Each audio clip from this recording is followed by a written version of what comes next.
Hi, I'm Jacob from Savant, and in this video, we're going to compare one of the most similar tools in Savant and Alteryx, the sample tool.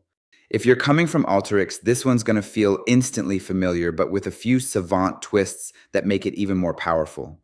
In Alteryx, the process is straightforward. You drag the sample tool onto your canvas, choose your sampling method from the dropdown.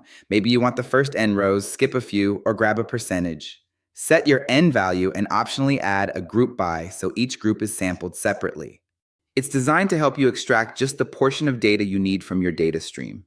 Now, Savant works a little differently, and here's why it's even easier. First, when you're working on the canvas, Savant automatically samples your data to 1,000 rows.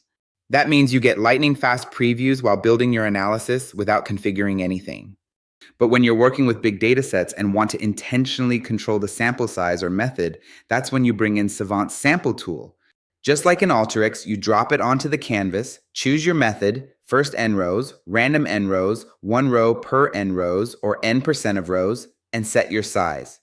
Here's a feature I really love. You can still group by right in the tool, but you can also add sorting before sampling. For example, if I want the last 10 customers in my dataset, I can sort by customer ID in descending order, then sample the first 10 rows from that sorted set. Instantly, I have exactly the slice of data I need. After applying, I can immediately see my results. It's fast, flexible, and if you know the Alteryx sample tool, you'll feel right at home. With the bonus of built-in sorting and Savant's always-on 1,000 row preview for speed.